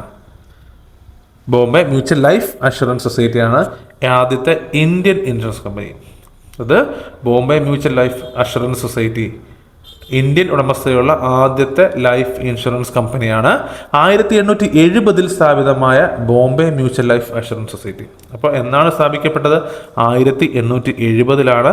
സ്ഥാപനത്തിൻ്റെ പേരെന്താണ്? Bombay mutual life assurance society. Okay, ഇത് എങ്ങോട്ടേക്ക് ലയിച്ചു? മെർജർ ഇൻറ്റു LIC ഈ പറയുന്ന Bombay mutual life assurance society ലയിച്ചത്, മെർജ് ചെയ്തു. അത് എങ്ങനെയാണെന്ന് ചോദിച്ചു കഴിഞ്ഞാൽ the government merged over 240 private insurers including the Bombay mutual life assurance society to form the state owned life insurance corporation of India, LIC. അതായത് LIC form ചെയ്യുന്ന സമയത്ത് ഇന്ത്യയിലെ ഏകദേശം 240ഓളം പ്രൈവറ്റ് ലൈഫ് ഇൻഷുറൻസേഴ്സിനെ എന്ത് ചെയ്തു? ഏറ്റെടുത്തു. ഓക്കെ, ഗവൺമെൻറ് എന്ത് ചെയ്യുന്നു? ഏകദേശം 240ഓളം പ്രൈവറ്റ് ഇൻഷുറൻസ് കമ്പനിയെ മൊത്തം മെർജ് ചെയ്തു. അങ്ങനെ ആദ്യത്തെ ഇന്ത്യൻ ഉടമസ്ഥതയിലുള്ള, സ്വകാര്യ ഉടമസ്ഥതയിലുള്ള ബോംബെ മ്യൂച്വൽ ലൈഫ് അഷുറൻസ് സൊസൈറ്റിയെ എങ്ങോട്ടേക്ക് എടുത്തു? LICയിലേക്ക് മെർജ് ചെയ്യിച്ചു. ക്ലിയർ ആണല്ലോ? ഓർത്തോളാം. അടുത്ത് നോക്കാം, ഇന്ത്യയിലെ ജനറൽ ഇൻഷുറൻസ് രംഗത്തിന് തുടക്കം കുറിച്ച കമ്പനി ആരാണ്? അപ്പം നമ്മൾ ലൈഫിനെ കുറിച്ച് പറഞ്ഞു, അത് ഇന്ത്യൻ ലൈഫ് ഇൻഷുറൻസ് കമ്പനിയെ കുറിച്ച് പറഞ്ഞു. ഇനി ഇന്ത്യയിലെ ജനറൽ ഇൻഷുറൻസ് എന്ന് പറയുന്നൊരു സംവിധാനത്തിന് തുടക്കം കുറിച്ച കമ്പനി ഏതാണ്? അത് ട്രൈറ്റൺ ഇൻഷുറൻസ് കമ്പനി ലിമിറ്റഡ് ആണ്. ഓക്കെ, 1850 ഈ പറയുന്ന ട്രൈറ്റൺ ഇൻഷുറൻസ് കമ്പനി ബേസ് ചെയ്യപ്പെടുന്നത്. ഓക്കെ, ഇത് ജനറൽ ഇൻഷുറൻസ് ആണ്, ട്രൈറ്റൺ എന്ന് പറഞ്ഞത് കേട്ടോ.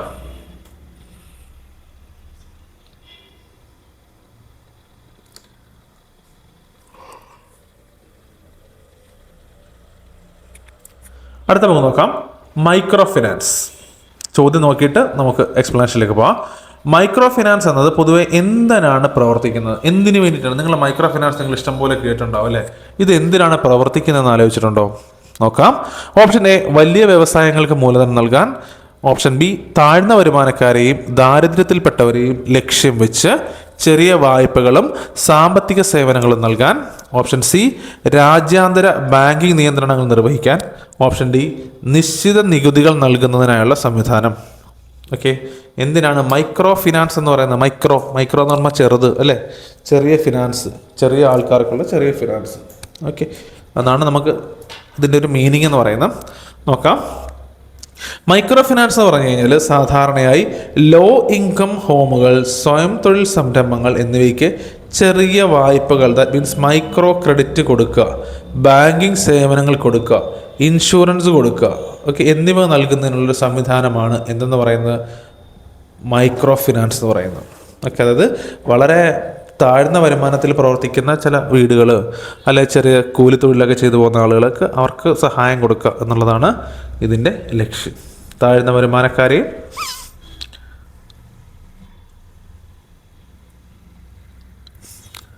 ദാരിദ്ര്യത്തിൽപ്പെട്ട ആളുകളെയൊക്കെ ലക്ഷ്യം വെച്ചിട്ട് ചെയ്യുന്നതാണ് മൈക്രോ ഫിനാൻസ് എന്ന് പറയുന്നത്. നോക്കാം. മൈക്രോ ഫിനാൻസ് എന്ന് പറഞ്ഞു കഴിഞ്ഞാൽ താഴ്ന്ന വരുമാനക്കാർക്ക് ലഭ്യമല്ലാത്ത പരമ്പരാഗത ബാങ്കിങ് സേവനങ്ങൾക്ക് പകരമായും അവരുടെ ജീവിത നിലവാരം മെച്ചപ്പെടുത്താനായി ചെറിയ വായ്പകൾ, നിക്ഷേപങ്ങൾ, ഇൻഷുറൻസ്, പണമയക്കൽ തുടങ്ങിയ സേവനങ്ങൾ നൽകുന്ന സംവിധാനമാണ് എന്നു പറയുന്ന മൈക്രോ ഫിനാൻസ് വെച്ച് കഴിഞ്ഞാൽ. ഇപ്പം നമുക്കറിയാവുന്ന നമ്മുടെ നാട്ടിൽ എടുക്കുകയാണെന്നുണ്ടെങ്കിൽ എല്ലാ ആളുകൾക്കും ബാങ്കിങ് ഫെസിലിറ്റീസ് ലഭ്യമാക്കുക എന്നുള്ളത് പ്രയാസമായൊരു കാര്യമായിരുന്നു. അപ്പോൾ അങ്ങനെയുള്ള സാഹചര്യത്തിൽ ഇപ്പം ഉദാഹരണത്തിന് നമുക്ക് ഒരു ലോൺ എടുക്കണം. ഇപ്പം നമുക്കൊരു ചെറിയൊരു തുക വേണം, 50,000 രൂപ നമുക്ക് ലോൺ വേണമെന്ന് കരുതുക. അപ്പം നമ്മൾ നോർമൽ ഒരു ബാങ്കിൽ പോയി സംസാരിച്ച് കഴിഞ്ഞാൽ ലോൺ കിട്ടുന്നതിന്, ഒരു പേഴ്സണൽ ലോൺ കിട്ടുന്നതിന് ഒരുപാട് കടമ്പകളുണ്ട്. ഒരുപാട് കടമ്പെന്ന് വെച്ചാൽ നമ്മൾ സബ്മിറ്റ് ചെയ്യുന്ന ഡോക്യുമെൻറ്റ്സും അതിൻ്റെ കാലതാമസം ഒക്കെ വരുന്നുണ്ട്. പക്ഷേ ഇവിടെ ഒരു സ്ത്രീയെ സംബന്ധിച്ച് ഒരു 50,000 നമുക്ക് ചെറിയൊരു ലോൺ വേണമെന്നുണ്ടെങ്കിൽ നിങ്ങൾക്കൊരു തൊട്ടടുത്ത ഒരു മൈക്രോ ഫിനാൻസ് ഇൻസ്റ്റിറ്റ്യൂഷൻ നിങ്ങൾക്ക് സമീപിക്കാം. അവിടെ യാതൊരു സെക്യൂരിറ്റിയും ഇല്ലാതെ, യാതൊരു സെക്യൂരിറ്റി ഇല്ലാതെ 50,000 നിങ്ങൾക്ക് എമൗണ്ട് നിങ്ങൾക്ക് കിട്ടും. അപ്പം നിങ്ങളുടെ ചെറിയൊരു പ്രീമിയം നിങ്ങൾ മാസം അടച്ചു പോയാൽ മാത്രം മതി. മനസ്സിലാകുന്നുണ്ടോ? അപ്പോൾ അത്തരത്തിലാണ് മൈക്രോ ഫിനാൻസ് പ്രവർത്തിക്കുന്നത്. ചെറിയ കടം കൊടുക്കുക, ചെറിയ വായ്പകൾ കൊടുക്കുക, ചെറിയ ഡെപ്പോസിറ്റ് സ്വീകരിക്കുക. ഇതൊക്കെയാണ്. നമ്മൾ ഉദാഹരണം നോക്കുകയാണെന്നുണ്ടെങ്കിൽ നമ്മുടെ സെൽഫ് ഹെൽപ്പ് ഗ്രൂപ്പ്സ് ഉണ്ട്. ഇപ്പം നമ്മുടെ നാട്ടിൽ കാണപ്പെടുന്ന ഇന്ത്യയിൽ തന്നെ വൺ ഓഫ് ദി ബിഗ്ഗസ്റ്റ് ആണ് കുടുംബശ്രീ എന്ന് പറയുന്നത്. കുടുംബശ്രീ എന്ന് പറയുന്നത് ഒരു തരത്തിലൊരു മൈക്രോ ഫിനാൻസ് സ്ഥാപനമാണ്. പിന്നെ മൈക്രോ ഫിനാൻസ് ഇൻസ്റ്റിറ്റ്യൂഷൻസ് ഉണ്ട്. നബാർഡിൻ്റെ SHG ഉണ്ട്. നബാർഡിൻ്റെ ഒരു പ്രോഗ്രാമാണ് NABARD SHG bank linkage programme എന്ന് പറയുന്നത് നമുക്ക് പറയാം. അപ്പം മൈക്രോ ഫിനാൻസിനെ കുറിച്ച് പിന്നെ L&T മൈക്രോ ഫിനാൻസ് ഉണ്ട്. അങ്ങനെ കുറേ മൈക്രോ ഫിനാൻസ് സ്ഥാപനങ്ങൾ നമ്മുടെ നാട്ടിൽ പ്രവർത്തിക്കുന്നുണ്ട്. അപ്പം അതും ഏറ്റവും താഴ്ന്ന വരുമാനക്കാരായിട്ടുള്ള ആളുകൾ ലക്ഷ്യം വെച്ച് തന്നെയാണ് ഈ സ്ഥാപനങ്ങൾ പ്രവർത്തിക്കുന്നത്. ഇനി നമുക്ക് ചോദ്യം നോക്കാം. മൈക്രോ ഫിനാൻസ് എന്നത് സാധാരണയായി എന്തിനോട് ബന്ധപ്പെട്ടിരിക്കുന്നു? ഓപ്ഷൻ എ, വലിയ വ്യവസായങ്ങൾക്കും ബാങ്കുകൾക്കും ഇടയിലുള്ള വായ്പ ഇടപാടുകളല്ല. ഒരിക്കലും വലിയ ആളുകളെ ലക്ഷ്യം വെച്ചല്ല മൈക്രോ ഫിനാൻസ്. ആ പേരിൽ നിന്ന് തന്നെ നിങ്ങൾ ഓർത്തോണം. കൺഫ്യൂഷൻ ആക്കാൻ വേണ്ടിയിട്ട് പല തരത്തിൽ വളച്ചും തിരിച്ച് സെൻറ്റൻസ് കൊടുക്കും. നന്നായിട്ട് ട്വിസ്റ്റ് ചെയ്ത് കൊടുക്കും, നമുക്ക് കൺഫ്യൂഷൻ വരണം അതിന് വേണ്ടിയിട്ട്. പക്ഷേ എത്ര സ്റ്റേറ്റ്മെൻറ്റ് എങ്ങനെ കൊടുത്താലും നമ്മൾ ബേസിക്കായിട്ട് മനസ്സിലാക്കേണ്ട കാര്യം, ഏറ്റവും പാവപ്പെട്ടവരെയും ഏറ്റവും ലോയിങ് കസ്റ്റമേഴ്സിനെ സഹായിക്കാൻ വേണ്ടിയിട്ട് ഈട് വെക്കാതെ, സെക്യൂരിറ്റി ഇല്ലാതെ ലോൺ കൊടുക്കാനും വായ്പകൾ കൊടുക്കാനും വേണ്ടിയുള്ള സ്ഥാപനമാണ് മൈക്രോ ഫിനാൻസ് പറയുന്നത്. അപ്പം ഇവിടെ എന്താണ് ആൻസർ വരുന്നത്? പാവപ്പെട്ടവർക്ക് ചെറുവായ്പയും സാമ്പത്തിക ഉൾപ്പെടുത്തലും നൽകൽ, അവരെ ഫിനാൻഷ്യൽ ഇൻക്ലൂഷൻ്റെ ഭാഗമാക്കുക, അവിടെ ഫിനാൻഷ്യൽ ഇൻക്ലൂഷൻ സാധ്യമാക്കുക എന്ന ലക്ഷ്യത്തോടു കൂടി ആരംഭിക്കുന്ന സ്ഥാപനത്തെയാണ് നമ്മൾ മൈക്രോ ഫിനാൻസ് എന്ന് പറയുന്നത്.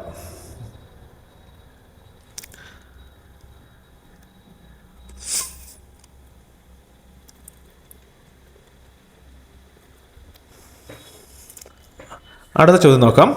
മൈക്രോ ഫിനാൻസ് പദ്ധതികൾ സാധാരണയായി ഏത് മൂല്യത്തെയാണ് പ്രോത്സാഹിപ്പിക്കുന്നത്? ഏത് വാല്യൂവിനെയാണ് ഈ ഒരു സംരംഭങ്ങൾ അല്ലെങ്കിൽ മൈക്രോ ഫിനാൻസ് പദ്ധതികൾ നമ്മൾ ബൂസ്റ്റ് ചെയ്യുന്നത്? എന്ത് കാര്യത്തെയാണ്?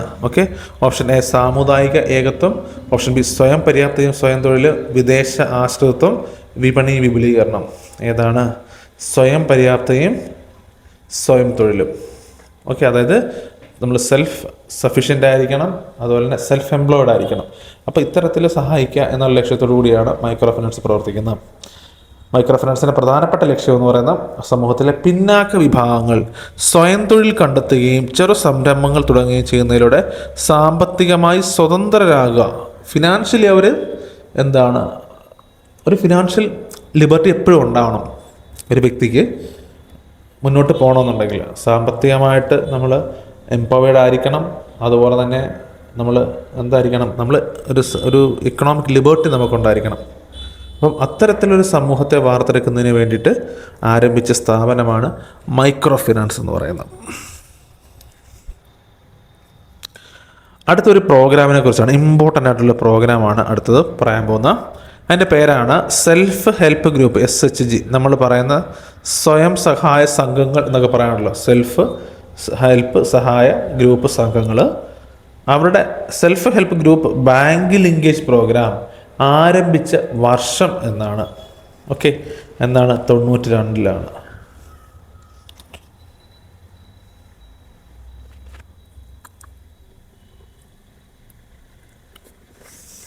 ഇത് ശരിക്കും ഈ self help group bank linkage programme ആരംഭിക്കുന്നത് ആരംഭിക്കുന്നത്? നബാർഡാണ്. നമുക്കറിയാം ഇന്ത്യയിലെ ഏറ്റവും വലിയ ദേശീയ ഗ്രാമീണ കൃഷി ഗ്രാമീണ വികസന ബാങ്കാണ് നബാർഡ് എന്ന് പറയുന്നത്.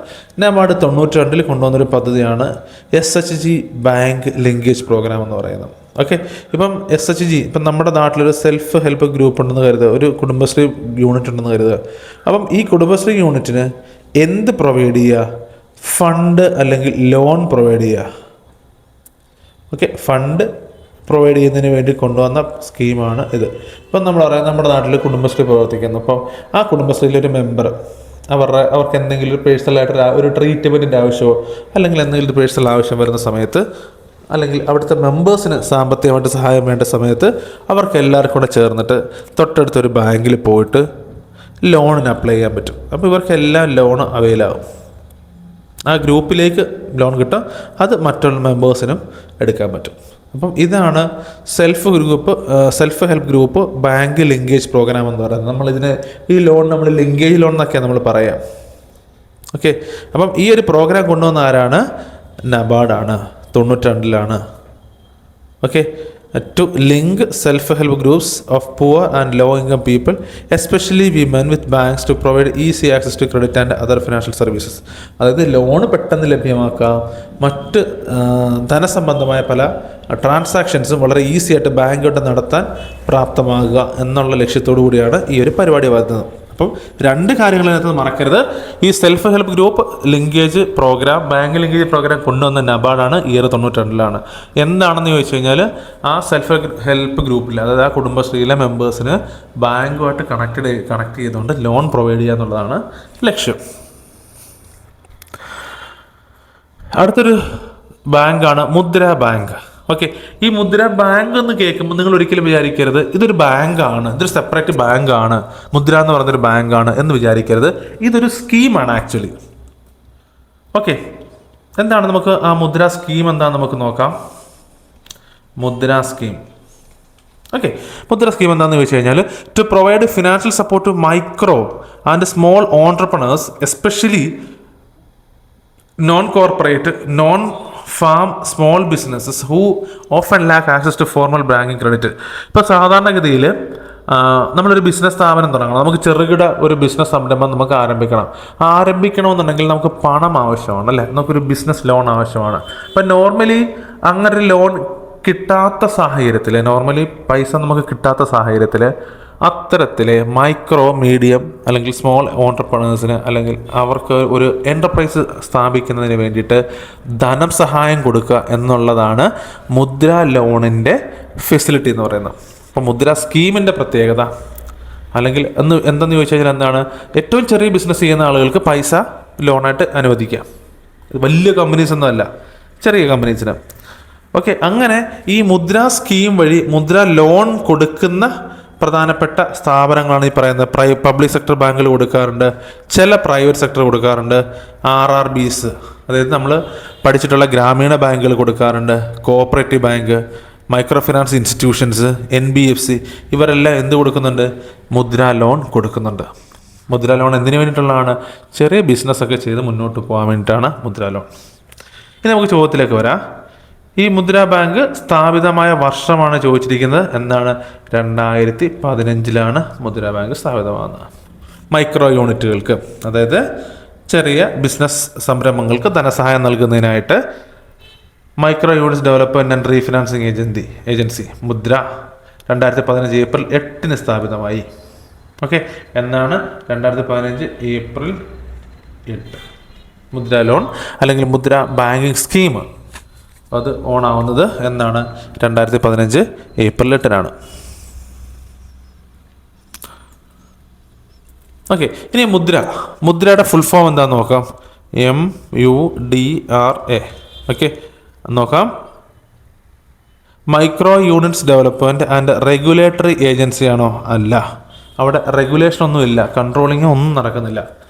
Micro units development and refinancing agency, അതായത് നമുക്ക് ചെറുകിട സംരംഭങ്ങൾ ആരംഭിച്ചുകൊണ്ട് അതിൻ്റെ വികസനത്തിന് വേണ്ടിയിട്ട് പൈസ, അതിൻ്റെ ആവശ്യങ്ങൾക്ക് വേണ്ടി ഫിനാൻസ് ചെയ്യുന്ന കമ്പനിയാണ് മുദ്ര എന്ന് പറയുന്നത്. അപ്പോൾ ഓപ്ഷൻ B ആണ് answer. Micro units development and refinance agency. Okay, അതാണ് അതിൻ്റെ ഫുൾ ഫോം എന്ന് പറയുന്നത്. മുദ്ര എന്താണെന്ന് ചോദിച്ചു കഴിഞ്ഞാൽ micro units development and refinance agency, that is മുദ്ര. ഇനി ഇതിൻ്റെ ആസ്ഥാനം എവിടെയാണ്? മുദ്രാ ബാങ്കിൻ്റെ ആസ്ഥാനം മുംബൈയിലാണ്. ഓക്കെ, മുദ്രാ ബാങ്കിൻ്റെ ആസ്ഥാനം മുംബൈയിലാണ്.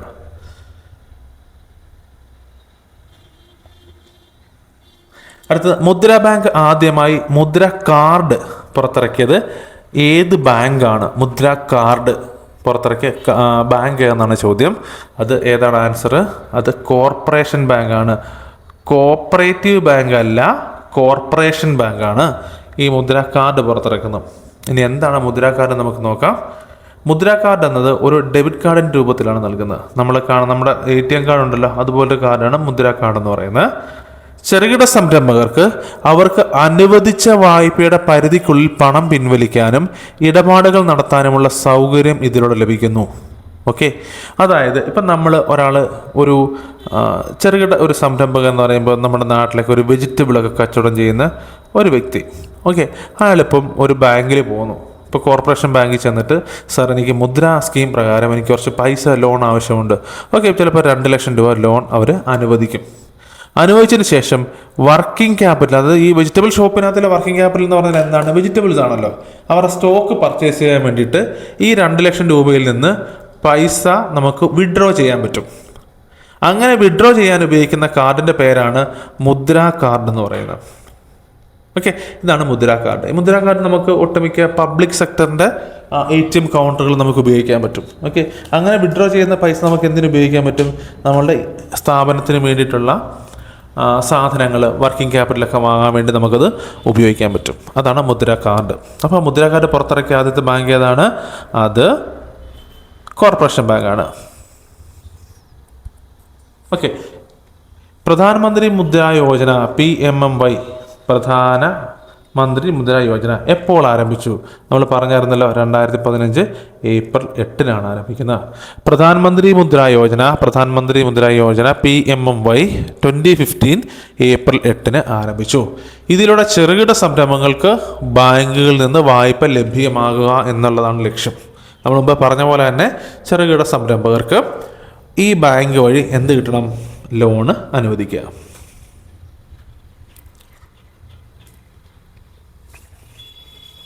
ഓക്കെ, ഇനി നമുക്ക് അടുത്ത ചോദ്യം നോക്കാം. മുദ്രാ ലോൺ മേളകളിലൂടെ നൽകുന്ന വായ്പയുടെ 3 പ്രധാനപ്പെട്ട വിഭാഗങ്ങൾ ഏതൊക്കെയാണെന്നാണ് ചോദ്യം.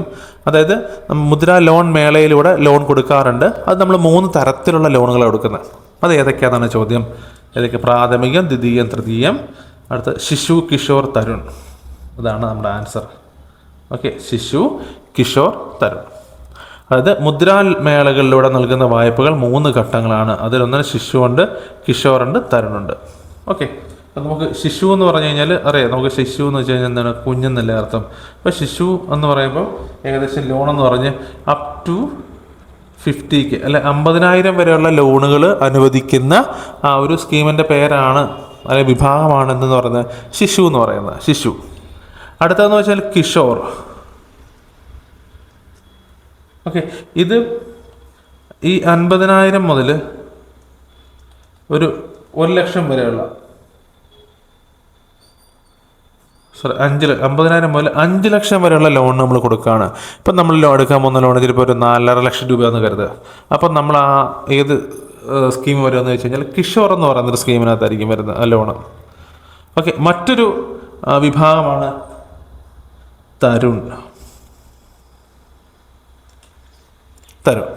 അതെന്ന് വെച്ച് കഴിഞ്ഞാൽ 5 ലക്ഷം രൂപയ്ക്കും 10 ലക്ഷം രൂപയ്ക്ക് ഇടയിലുള്ള തുകയാണ് നമ്മൾ കൊടുക്കുന്നെങ്കിലാണ് നമ്മൾ ഈ പറയുന്ന കാര്യങ്ങൾ വേണ്ടി വരുന്നത്.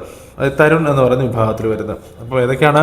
3 വിഭാഗങ്ങളായിട്ടാണ് മുദ്രാ ലോൺ മേളകളിലൂടെ നമ്മൾ കൊടുക്കുന്നത്. ശിശുവുണ്ട്, കിഷോറുണ്ട്, അതുപോലെ തന്നെ തരുണുണ്ട്. ശിശു ആകുമ്പോൾ നമുക്ക് 50,000 രൂപ വരെ നമുക്ക് ലോൺ എടുക്കാം. കിഷോറാണെന്നുണ്ടെങ്കിൽ നമുക്കൊരു 5 ലക്ഷം രൂപ വരെ ലോൺ എടുക്കാം. തരുണാണെന്നുണ്ടെങ്കിൽ ഒരു 10 ലക്ഷം രൂപ വരെ നമുക്ക് ലോൺ എടുക്കാൻ പറ്റും. പക്ഷെ ഒരു കാര്യം കൂടെ ഓർക്കുക, ഈ ലോൺ നമ്മൾ എടുക്കുമ്പോൾ 10 ലക്ഷം രൂപ വരെയുള്ള തുകയ്ക്ക് നമ്മൾ സെക്യൂരിറ്റി ഒന്നും കൊടുക്കേണ്ട കാര്യമില്ല. സെക്യൂരിറ്റി കൊടുക്കുക, നമുക്ക് ലോൺ കിട്ടും. അതാണ് മുദ്രാ സ്കീം എന്ന് പറയുന്നത്. അടുത്താണ് 2021 ഡിസംബറിൽ റിസർവ് ബാങ്കിൻ്റെ RBIയുടെ ഏജൻസി ബാങ്കായി തിരഞ്ഞെടുക്കപ്പെട്ടത് ഏത് ബാങ്കാണ്? ഓക്കെ, അതായത് നമുക്ക് ഒരു കാര്യം മനസ്സിലാക്കുക, നമ്മളെ സംബന്ധിച്ച് റിസർവ് ബാങ്ക് എന്ന് പറയുന്നത് നമുക്ക് എല്ലാ സ്ഥലത്തും നമുക്ക് അവൈലബിൾ ആയിട്ടുള്ള ഒരു ബാങ്ക് അല്ല RBI എന്ന് പറയുന്നത്. അപ്പോൾ RBIക്ക് നമ്മൾ നോക്കുമ്പോൾ തിരുവനന്തപുരത്ത് റീജിയണൽ ഓഫീസുണ്ട്, കൊച്ചിയിലുണ്ട്, അല്ലെന്നുണ്ടെങ്കിൽ മറ്റ് മെട്രോ സിറ്റീസിലൊക്കെ ഉണ്ട്. പക്ഷേ RBI എല്ലാം നമ്മുടെ നാട്ടിൽ അവൈലബിൾ ആണോ? നമ്മുടെ പല സ്ഥലങ്ങളിൽ എല്ലായിടത്തും ഒരുപോലെ അവൈലബിൾ അല്ല RBI എന്ന് പറയുന്നത്. അപ്പം അങ്ങനത്തെ സാഹചര്യത്തിൽ നമ്മുടെ സർക്കാരിൻ്റെ ട്രാൻസാക്ഷൻസും സർക്കാരിൻ്റെ ടാക്സ് കളക്ഷനും ഒക്കെ ചെയ്യുന്നതിന് വേണ്ടിയിട്ട് നമ്മളൊരു ബാങ്കിനെ നിയോഗിക്കും. ആ ബാങ്കിൻ്റെ പേരാണ് ഏജൻസി ബാങ്ക് എന്ന് പറയുന്നത്. അങ്ങനെ 2021 ഡിസംബറിൽ തിരഞ്ഞെടുക്കപ്പെട്ട ബാങ്കാണ് കാത്തലിക് സിറിയൻ ബാങ്ക്. ഓക്കെ, ഇപ്പം 2021 ഡിസംബറിൽ RBIയുടെ ഏജൻസി ബാങ്കായി തിരഞ്ഞെടുക്കപ്പെട്ടതാണ് ഏത് ബാങ്ക് എന്ന് പറയുന്നത്? നമ്മളുടെ CSB അല്ലെങ്കിൽ കാത്തലിക് സിറിയൻ ബാങ്ക് എന്ന് പറയുന്നത് ഒരു പ്രൈവറ്റ് ബാങ്കാണ്. ഓക്കെ, മനസ്സിലാക്കുക, നമ്മൾ ഏജൻസി ബാങ്കായിട്ട് സെലക്ട് ചെയ്യപ്പെടുന്നത് പ്രൈവറ്റ് ബാങ്കിനെ സെലക്ട് ചെയ്യാറുണ്ട്, അതുപോലെ തന്നെ പബ്ലിക് ബാങ്കുകളെ സെലക്ട് ചെയ്യാറുണ്ട്, അല്ലെങ്കിൽ ഗവൺമെൻറ് ബാങ്കുകളെയും സെലക്ട് ചെയ്യാറുണ്ട്. ഇവിടെ ചോദ്യം ഇത്രേ ഉള്ളൂ, 2021 ഡിസംബറിൽ ഏജൻസി ബാങ്കായിട്ട് തിരഞ്ഞെടുക്കപ്പെട്ടത് അത് CSB ആണ്, അല്ലെങ്കിൽ കാത്തലിക് സിറിയൻ ബാങ്കാണ്. HDFC ബാങ്ക് പ്രൈവറ്റ് ബാങ്കായ HDFC ബാങ്ക് ഇതിനു മുമ്പ് റിസർവ് ബാങ്കിൻ്റെ ഏജൻസി ബാങ്കായിട്ട് പ്രവർത്തിച്ചിട്ടുണ്ട്. ക്ലിയർ? നമുക്ക് നോക്കാം. Meaning of agency bank. Agency bank are commercial bank that act as a representative of the RBI to carry out certain banking functions on behalf of RBI, especially government related transactions. അത് സർക്കാരിൻ്റെ transactions reserve ബാങ്കിന് വേണ്ടിയിട്ട് ചെയ്യാൻ നമ്മൾ reserve bank നിയോഗിക്കുന്ന ബാങ്കുകളാണ് നമ്മൾ ഇതെന്ന് പറയുന്നത് agency bank എന്ന് പറയുന്നത്. And why they are needed, എന്തിനാണ് ഈ പറയുന്ന ബാങ്കുകൾ എന്ന് പറയുന്നത് ഓപ്ഷൻ നമുക്ക് നോക്കാം. The RBI does not have branches in every city or town of India. ഇന്ത്യയിലെ എല്ലാ സിറ്റി നമ്മൾ പരിശോധിച്ച് കഴിഞ്ഞാൽ എല്ലാ സിറ്റിയിലൊന്നും നമുക്ക് RBI കാണാൻ പറ്റത്തില്ല. Therefore, it appoints some public sector and private sector banks as the agency banks to perform its routine operations in different regions. അപ്പം അങ്ങനൊരു സാഹചര്യം വരും. ഇപ്പം നമുക്ക് RBI എല്ലായിടത്തും ഇല്ലാത്തതുകൊണ്ട് അപ്പം ഗവൺമെൻറ് ട്രാൻസാക്ഷൻസ്, ഗവൺമെൻറ് ടാക്സ് കളക്ഷന് ഒക്കെ മാനേജ് ചെയ്യുന്നതിന് വേണ്ടിയിട്ട് ഒരു ബാങ്കിനെ സെലക്ട് ചെയ്യുന്നു. ആ ബാങ്കിൻ്റെ പേരാണ് ഏജൻസി ബാങ്ക് എന്ന് പറയുന്നത്. നമ്മളങ്ങനെ 2021 സെലക്ട് ചെയ്യപ്പെട്ട ഏജൻസി ബാങ്കായിട്ട് തിരഞ്ഞെടുക്കപ്പെട്ട ബാങ്കിൻ്റെ പേരാണ് കാത്തലിക് സിറിയൻ ബാങ്ക് എന്ന് പറയുന്നത്. അടുത്ത ചോദ്യം നോക്കാം. ഇത് റിപ്പീറ്റഡ് ചോദ്യമാണ്. ഇന്ത്യയിൽ ക്രെഡിറ്റ് കാർഡ് ആരംഭിച്ച ആദ്യ ബാങ്ക് ഏതാണ്? Bank? Central bank of India ആണ് ഇന്ത്യയിൽ ആദ്യമായിട്ട് ക്രെഡിറ്റ് കാർഡ് എന്ന് പറയുന്ന ഫെസിലിറ്റി കൊണ്ടുവരുന്നത്. സെൻട്രൽ ബാങ്ക് ഓഫ് ഇന്ത്യ 1980-കളിലാണ് ഇന്ത്യയിൽ ആദ്യമായിട്ട് ക്രെഡിറ്റ് കാർഡ് അവതരിപ്പിച്ചത്. ഓക്കെ, രണ്ട് കാർഡുണ്ട്, ക്രെഡിറ്റ്, ഡെബിറ്റ്. ഓക്കെ, നമുക്കറിയാം ഡെബിറ്റ് കാർഡ് എന്ന് വെച്ച് കഴിഞ്ഞാൽ നമ്മുടെ അക്കൗണ്ടിൽ ക്യാഷ് ഉണ്ടെങ്കിൽ നമുക്ക് ഈ ഡെബിറ്റ് കാർഡ് ഉപയോഗിച്ച് നമുക്ക് ആ പൈസ പിൻവലിക്കാൻ പറ്റും. ക്ലിയർ? അക്കൗണ്ടിൽ ക്യാഷ് ഇല്ലെങ്കിലോ നമുക്ക് പൈസ എടുക്കാൻ പറ്റത്തില്ല. ഇതാണ് ഡെബിറ്റ് കാർഡ്. ക്രെഡിറ്റ് കാർഡ് എന്ന് വെച്ച് കഴിഞ്ഞാൽ നമ്മളുടെ അക്കൗണ്ടിൽ പൈസ ഇല്ലെങ്കിൽ നമുക്ക് ക്യാഷ് എടുക്കാൻ പറ്റും, അല്ലെങ്കിൽ ക്യാഷിൻ്റെ സർവീസസ് നമുക്ക് അവൈലാകും.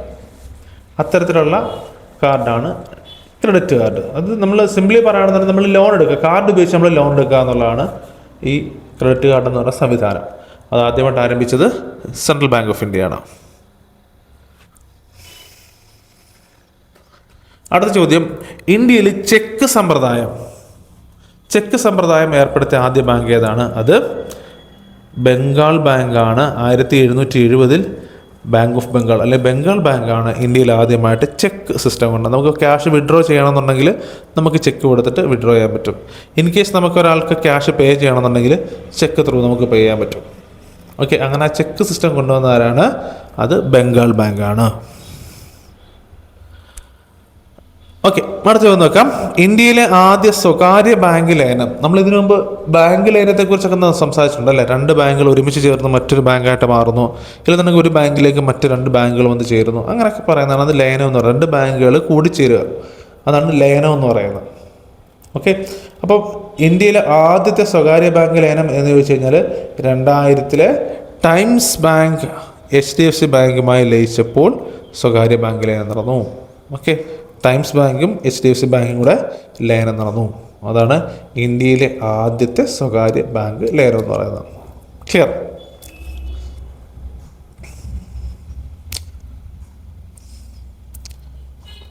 ഓക്കെ.